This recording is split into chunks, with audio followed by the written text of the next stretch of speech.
देवता अपनी शक्ति का प्रमाण करें। तो जिन पर वो शक्ति आ रही थी उन्होंने तो मेरे आंखों के सामने की बात है फावड़े चिमटे एकदम खून की तरह लाल हो चुके थे, गर्म। इंसानों का मारा हुआ एक वक्त पर बच सकता है, देवताओं का मारा हुआ पानी भी नहीं मांगता। कि शक्तियाँ होती हैं या नहीं होती है तो उस इष्ट की कृपा इतनी है कि मैं उसके सामने शरीर में उतरवा के दिखाता हूँ। तो आजकल ना उत्तराखंड में और रील्स में भी एक बहुत चीज़ वायरल चल रही है जो जिसके ऊपर रील्स बनाई जा रही है कि अगर तू मेरा ये बुरा करेगा तो मैं तेरे पर मसाण छोड़ दूंगा।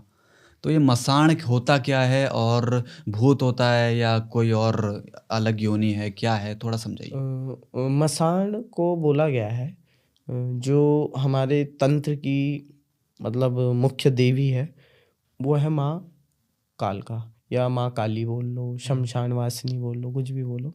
तो माँ काली मेन है जिसके अंदर तंत्र चलता है। अब जो सेकेंडरी आते हैं वो हैं भैरव बाबा। ठीक है। भैरव बाबा से ऊपर कोई नहीं है, क्योंकि जहाँ बोला जाता है ना तंत्र की काट हो, ये सब चीज़ों, इन सब में सबसे तेज भैरव बाबा चलते हैं। तो ये भैरव बाबा के गढ़ माने मसाण। तो मसाणों का ये होता है, इन मसाणों को जो अगर कोई काबू में कर सकता है तो वो है भैरव बाबा, जिन्हें शमशानी भैरव के नाम से भी जाना जाता है, काल भैरव के नाम से भी। तो अलग अलग भैरव होते हैं, जिसमें तंत्र में 78 भैरव होते हैं। अच्छा। और वैसे होते हैं 52 भैरव। जैसे 52 शक्तिपीठ है ना, तो 52 शक्तिपीठ के 52 भैरव होते हैं। ओके। हर शक्तिपीठ का एक भैरव होगा, क्योंकि उनको श्राप मिला हुआ है कि तुम्हें रखवाली करने का ज़्यादा ही वो है। तो अब मेरे जब शक्तिपीठ बनेंगे तो तुम सब में रखवाली तुम ही को दी जाएगी। तो मसान देवी हैं? मसान एक एंटिटी है, ओके, एक चीज़ है, गढ़ है भैरव का, जो कि मेनली नेगेटिव होता है। ठीक है। और उसका ये काम होता है कि जैसे जो छोटे बच्चे होते हैं उन पे चिपक जाता है, या फिर जो फीमेल्स होती हैं खुले बाल करके चलती हैं उन पे चिपक जाता है। इनका मेनली स्थान होता है जंगल में भी पाए जाते हैं, और जो छोटे मोटे झरने टाइप के कह लो, जिसे हमारे उसमें कहते हैं गाड़ गधेरा, हाँ, तो वहाँ पे वो लग जाता है। और ये ऐसी ऐसी चीज़ें होती हैं कि ये जिस पे लगती है ना, तो आप ये समझिए कि भगवान ने देव भी बनाए हैं, दानव भी बनाए हैं। पॉइंट को समझना। कोई भी चीज़ अच्छी बुरी मैं इसलिए नहीं कहूँगा क्योंकि वो एक शक्ति है। भगवान ने जब 2 शक्तियाँ बनाई हैं तो उसका कारण है बैलेंस क्रिएट करने के लिए। अगर उत्तराखंड में देव हैं, देवों का वास है, तो वो कहाँ रहेंगे? सही बात है। हाँ, तो उनका भगवान ने उन्हीं को स्थान दे रखा है। जैसे किसी को दे दिया गाड़ गधेरे में कि तू इस स्थान पे रहेगा, और कोई अगर यहाँ पे आके उसको झपट लग जाता है या फिर वो डर जाता है तो तू उस पर लग सकता है।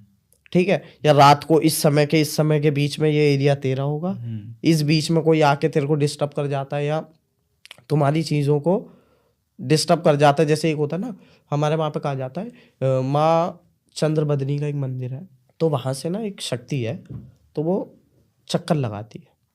तो रात को उसका एक फिक्स टाइम है जिस टाइम में वो चक्कर लगाती है।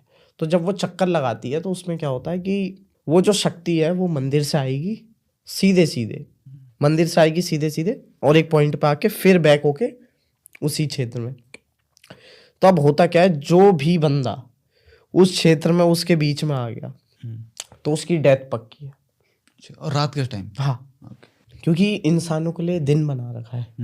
और दिल्ली जैसे एरिया हो गए या मुंबई जैसा एरिया हो गया, इसमें तो दिन रात का कुछ पता नहीं चलता। तो हर किसी को रहने का अधिकार है, तो उनको प्रॉपरली उनके लिए विधान है। इसलिए जब वो किसी पर लग भी जाते हैं तो देवता के पास जाने के उसमें फिर देवता ही उनको छुड़ाने का क्रम बता देता है, क्योंकि उसको घूम फिर के पूजा चाहिए, मतलब उसको उसका खाना चाहिए, सीधी सी बात है। खिचड़ी टाइप की खिचड़ी होती है जिसमें चावल और काली मांस की दाल, ओके, उसको मिक्स करके उड़द, हाँ, तो वो उसको जाती है तो खिचड़ी हो जाती है, उसका कर्म वही खत्म। अच्छा। तो मसाण लगाना, ये सब मसाण खुद लगता है, लगाया नहीं जाता। जो मतलब आजकल अगर आप देख रहे हैं इंस्टाग्राम पे तो वो चीज़ फेक है और वो खाली व्यूज़ के लिए है ना? हाँ, क्योंकि ये चीज़ें ऐसी हैं, पहले तो मेरा ये मानना है किसी पे ना कभी देवता लगता है ना किसी पे कभी मसाण लगता है। अगर आप सत्य हो, आपने बेशक कभी किसी की पूजा ना करी हो, आप किसी भगवान को नहीं मानते हो, लेकिन आप सत्य की राह पे हो और आपके पास आपके माता पिता का या गुरु का खाली आशीर्वाद ही है, इसकी गारंटी मैं दे रहा हूँ कि सामने बड़ी से बड़ी महाशक्ति भी खड़ी हो, वो भी आपका कुछ अहित नहीं कर पाएगी, क्योंकि जो सत्य होता है ना, सत्य जो ऐसी चीज़ है कि उसका कोई कुछ बिगाड़ भी नहीं सकता। और ये चीज़ें ज़्यादातर उनको अटैक करती हैं जिनका या तो ऑरा नेगेटिव होता है, ऑरा नेगेटिव होता है, जो पूजा पाठ नहीं करते या जल्दी डर जाते हैं, तो ये चीज़ें उन पर लगती हैं। और ये सारी जो ट्रेंडिंग चीज़ें कि देवता लगा देंगे, मसान लगा देंगे, ये सारी बकवास वाली चीज़ें हैं, क्योंकि देवता भला करने के लिए, ना कि बुरा करने के लिए। हाँ, लेकिन अगर आपने गलत किया है तो वो शक्ति ऐसी है कि आपको वहाँ जाके फेंकेगी, शायद 7 पीढ़ी भी उससे बाहर निकलने में टाइम लग जाएगा। क्योंकि हमारे वहाँ बोलते हैं इंसानों का मारा हुआ एक वक्त पर बच सकता है, देवताओं का मारा हुआ पानी भी नहीं मांगता। तो हमारा वो वाला चक्कर है, क्योंकि पहाड़ी लोग पहली बार लड़ाकू होते नहीं है। हाँ। वो अपने में खुश रहते, चाहे मिले ना मिले। लेकिन एक चीज़ होता है ना कि जब कोई ऐसी शक्ति होती है, पहले के टाइम में ऋषि मुनि होते थे, ये चीज़ें सतयुग के समय से आ रही हैं। ऋषि मुनि जो होते थे उन पर कोई अस्त्र देखा आपने आज तक? उन पर कोई अस्त्र नहीं होता था, लेकिन वो भक्ति इतनी करते थे कि उनमें वो ऊर्जा बल होता था कि अगर वो एक पानी लेके बोल देना कि इसका अविनाश हो जाए, अभी हो जाए, चाहे कुछ किया नहीं किया, तो उसका हो जाएगा। क्योंकि बहुत सी कहानियाँ आती हैं, हनुमान जी को श्राप ऐसी मिली।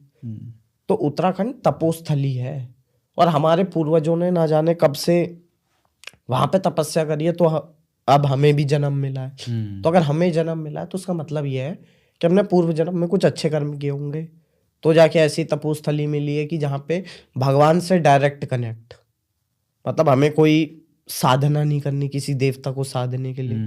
नहीं तो एक शक्ति को साधने के लिए लोगों के वर्ष बीत जाते, जिंदगी बीत जाती है, बड़े बड़े अनुष्ठान। हाँ, उनके आगे हल्की सी झलक आ जाती किसी शक्ति की, तो वो सोचते हैं भाई जो देखा हम नहीं देखा।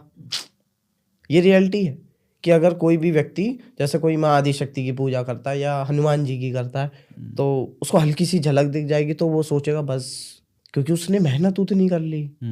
लेकिन हम पे साक्षात देव शक्ति आती है, हमें गाइड करती है, पूरी हमारी जिंदगी का लेखा जोखा बता देती है, तो हम उसे नॉर्मलाइज कर देते हैं। तो ऐसा नहीं है, हमें उसका सम्मान करना चाहिए, उन चीज़ों को महत्व देना चाहिए। क्योंकि कहते हैं ना, जब फ्री की चीज़ मिल जाए तो वो हल्की लगती है, लेकिन ये ऐसी चीज़ है जो बहुत ही मूल्यवान है, और भगवान ने अगर ये आपको दे रखी है तो बहुत इसका सोच समझ के और अच्छे काम में इसका इस्तेमाल करें। बिल्कुल जी। अभी हमने बात करी मसान के ऊपर जी। और इससे ही और जो प्रचलित चीज़ है वो है छल। छल। तो छल भी मसान ही है या कुछ अलग चीज़ है?